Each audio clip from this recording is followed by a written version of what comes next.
On the Income Store live video stream every morning at 560theanswer.com. Making America great again with no apologies. Join me, Sebastian Gorka, for America First tonight at 10 on AM 560, The Answer.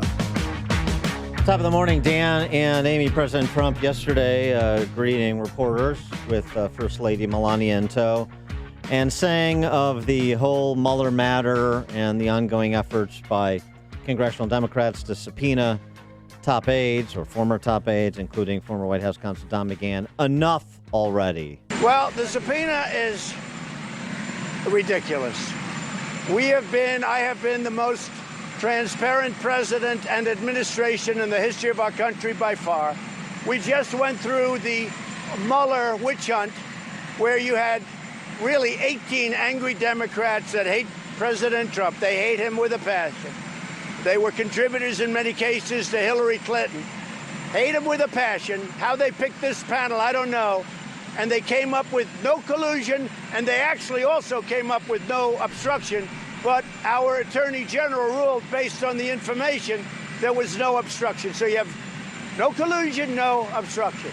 Now we're finished with it, and I thought after 2 years, we'd be finished with it. No, now the House goes and starts subpoenaing. They want to know every deal I've ever done.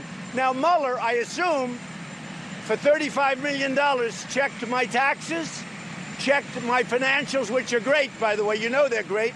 All you have to do is go look at the records. They're all over the place. But they checked my financials and they checked my taxes, I assume.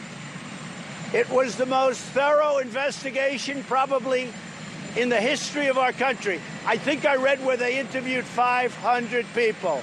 I say it's enough.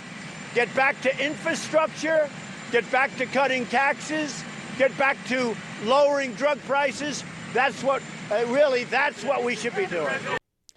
For more on this topic and so much else, we're pleased to be joined by Matthew Continetti again. He is the editor of the Washington Free Beacon. Matthew, thanks for joining us. Appreciate it. Thanks for having me. Is that where congressional Republicans are at as well? Enough of it already, and if that means you have to stand and fight, then you stand and fight? Sure. I think Trump will have allies among the congressional Republicans in his fight with the Democratic House majority. And remember, one advantage Trump has that, say, his Republican predecessor, George W. Bush, did not, is that the Republicans still control the Senate. And so all the pressure is coming from the House. I think it's easier to combat that than if you were fighting a two-front war against both the House and the Senate. Now, there was this piece at The Atlantic that, of course, some of the cable news channels are trying to make a lot of hay with. J.W. Verret, he's a law professor at George Mason University. He was on Trump's transition team for a few months as a economic policy advisor. Didn't come in with a lot of admiration for Trump. Obviously, George Mason Law disagrees with him on free trade and a couple of other economic matters. But he writes in The Atlantic, the Mueller report was the last straw for him. It's time to begin an impeachment proceeding. So as somebody of the center right who does not, said I was never part of the Never Trump movement, even though I had my serious qualms about the guy and disagree with him on some policy, he's saying, impeachment. Is there a sense that there's influencer attrition happening around Trump such that you could see political attrition in the House, meaning the House Republicans? I don't get that sense. I think impeachment is still unpopular. I don't know if it's been polled since the Mueller report came out, but all the polls we have recently up until the report certainly illustrate that the public is against impeachment. That's why you saw Nancy Pelosi basically throw cold water on the idea in a call with congressional Democrats, House Democrats, earlier this week. And certainly among the Republican Party and Republican officials, you've seen no move towards supporting even continued inquiries into Trump and into this question raised by the Mueller report of whether his actions constituted obstruction of justice, which, of course, both Bill Barr and Rod Rosenstein said did not. constitute obstruction. So this is a play by the Democrats to keep up the pressure on Trump, to continue basically to tie down his administration in these investigations, to cause him political damage by whatever facts they uncover. And Trump, as always, an advocate of the politics of confrontation, is going to fight them every step in the way. And the truth is, Congress's tools are rather limited. So it may come out a stalemate for the foreseeable future. One political commentator suggested censuring the president. Do you think that's an option or should even be considered? My reading of the Mueller report says that should not be considered. But I'm not in Congress. I don't see that being voiced in the House majority, which is the Democratic majority. What you see from the Democrats and from their leaders, Pelosi and Hoyer, is a attempt to continue to investigate Trump. That's what they want to do. They want to investigate Trump because the idea of holding the president accountable is popular. The idea of impeaching him on what was uncovered by Mueller is not popular. So Joe Biden is in as of this morning. He's got a campaign video where he speaks breathlessly about national unity and chastises the president's handling of the protests and chaos in Charlottesville that resulted in part in the death of a young woman, and sort of the national unity play. What's the path for Joe Biden in this primary election? Do you see him as more likely than not to be the Jeb Bush of this election cycle? Well, we really don't know. I mean, the path for Joe Biden is to stay right where he is, and where he is ahead in the polls.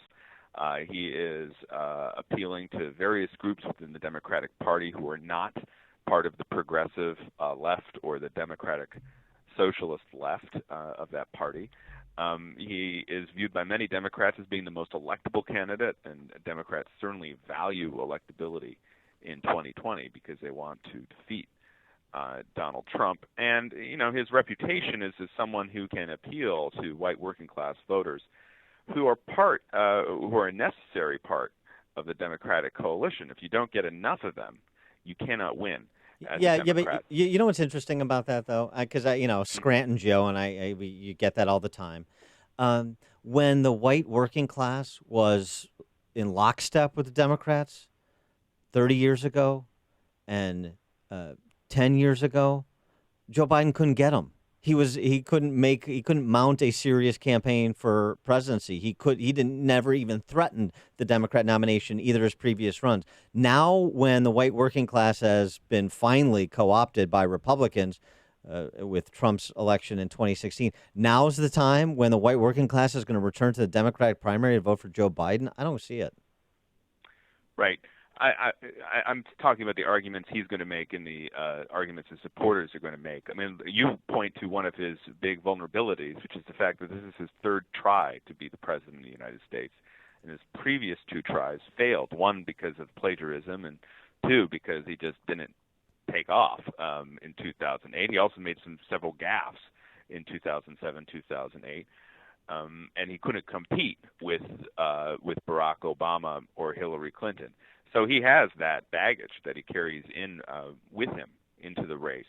But the question for me is, will he be able to maintain his position once the campaign actually gets underway, once the debates start, once Oppo is being released against him and leaked to various papers? We saw a taste of that with Lucy Flores, the Democratic official and Bernie Sanders supporter who's accused Joe of being creepy in the way that he touched women or nuzzled them or whatever, and that led to his Eskimo apology kisses. video. Nuzzled. Do you ever think you have to use that word in politics? Nuzzled. Yeah, I know. Only with Biden. Yeah, only with But, Biden. I mean, do you think rub noses? Yeah, but that came out, 3 weeks ago? Do you think people have forgotten about that? Because I the do. videos can play gone. over and over in my mind of him, brushing people's hair back, sniffing the back of their hair, all that creepy stuff. It didn't seem to have an impact on his numbers among Democrats. So it's hard to say. I think what's going to happen, is that we're going to have these polls showing that Biden does very well against Donald Trump in the hypothetical matchup, but inevitably he's going to say something that will offend one of the constituent groups of the Democratic Party, and then he'll find himself in a difficult situation. And the man's middle name is Gaff. I mean, he's always saying things that get him in trouble. Will he be able to control himself? I'm not sure.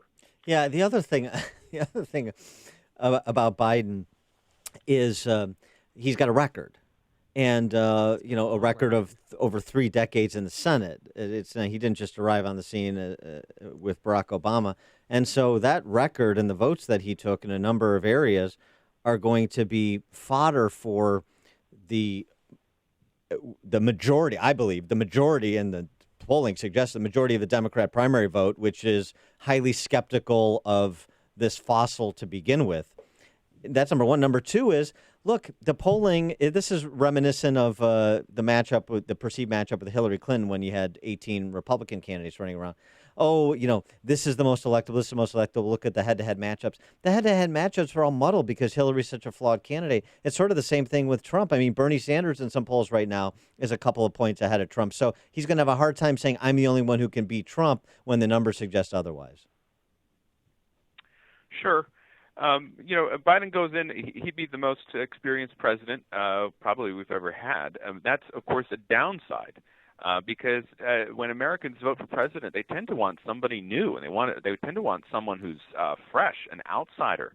And, of course, Biden is the consummate insider, and he's also very old. He'd be our oldest president by far. These are big liabilities. At the same time, I think the argument he's going to make to Democrats is we need to move on from the Trump presidency. We need someone who's going to be able to try to calm partisan passions, and we're going to be someone who's not going to scare away most of America with socialist ideas. And I think that might appeal to many Democrats, though, of course, I can't be sure since I'm not one. And do you think President Barack Obama is going to come out and support him right away or campaign with him? No, I don't think so. I think one of the telling aspects of the story is the reluctance of many Obama officials to back Biden at an early stage. And I think Obama is going to probably stay out of the primary for as long as he can. That might change if Sanders becomes even more of a threat than he is today. But I think at this point, Biden and Obama are going to have some distance between them. Look, Obama backed Hillary early on last time, and I think that really hurt him. And I hope he realizes what a mistake that was. And so maybe this time he'll kind of play, the grand old man of the party and kind of stay on the sidelines at least at first. I think if Bernie comes out and wins Iowa, next January, that's a and problem. then follows that up with the New Hampshire victory, the Democratic Party is going to start melting down very quickly, and there's going to be a real panic in order to stop Bernie, just like you saw a panic among many Republican elites in 2016 over Donald Trump's victories. If only Biden had compromising emails on Obama that could put him in legal jeopardy like Hillary did. Matthew Continetti, editor of the Washington Free Beacon. Matt, thanks for joining us again. Appreciate it. Thank you. And he joined us on our turnkey.pro answer line. If you're talking about it, Dan and Amy are talking about it. It's Chicago's Morning Answer on AM 560. The Answer.